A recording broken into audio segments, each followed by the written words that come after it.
ଗୋଟେ ସୁନ୍ଦର ଗପଟି ଶୁଣିବା ଆସ। ଗପଟିର ନାଁ ଗାଁର ଶେଷ ଗଛ। ଦେଉଳିଗଡ଼ ନାମରେ ଏକ ଗାଁଟିଏ ଥିଲା। ଗାଁ ମଝିରେ ଏକ ସୁନ୍ଦର ମହୁଲ ଫୁଲର ଗଛଟିଏ ଥିଲା। ଗଛରେ ସୂର୍ଯ୍ୟକିରଣ ପଡ଼ିଲେ ବହୁତ ସୁନ୍ଦର ଲାଗେ। ଗାଁ ଲୋକ କହୁଥିଲେ ଗଛ ଥିଲା ଯୋଗେ ଆମ ସୁଖ ଶାନ୍ତି ଆଉ ପରିବାରରେ ଆନନ୍ଦ ରହିଥାଏ। ଗାଁରେ ପିଲାମାନେ ଗଛ ତଳେ ବସି ମହୁଲ ଫୁଲ ଏକାଠି କରି ସୁନ୍ଦର ଭାବରେ ଖେଳନ୍ତି।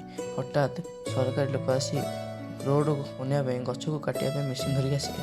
ଗାଁ ଲୋକ ଦୁଃଖରେ ଏକାଠି ହୋଇ କହିଲେ ଗଛ କାଟ ନାହିଁ। ସେଇ ଗଛ ତଳେ ମାନସୀ ବୋଲି ଗୋଟେ ପିଲାଟେ ବସି ପଢ଼େ।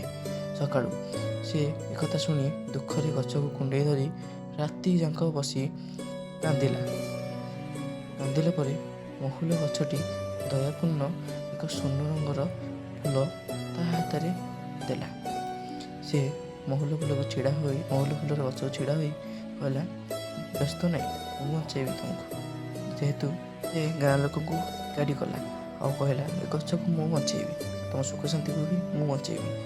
ତାପରେ ତା ପରଦିନ ସରକାରୀ ଲୋକ ଆସିଲେ, କହିଲେ ଗଛ କଟା ହେବ। ମାନସୀ ଫୁଲ ଦେଖିକି କହିଲା ଗଛ କାଟନି। ତାକୁ ଦୟା ଦେଖେଇ ସରକାରୀ ଲୋକ ଟିକେ ଭାବିଲେ ଆଉ କହିଲେ ରୋଡ଼ଟିକୁ ବଙ୍କେଇକି ନେବା। ତା ପରଦିନ ସେ ସେୟା ହିଁ କଲେ। ରୋଡ଼ଟାକୁ ବଙ୍କେଇକି ନେଲେ।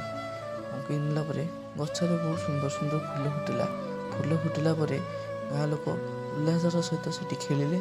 ଆଉ ମାନସୀ ଦୂରରୁ ଛିଡ଼ା ହେଇ ତାଙ୍କୁ ଦେଖି ହସି ଆନନ୍ଦିତ ହେଲା। ଶେଷ ସମାପ୍ତ। ଧନ୍ୟବାଦ।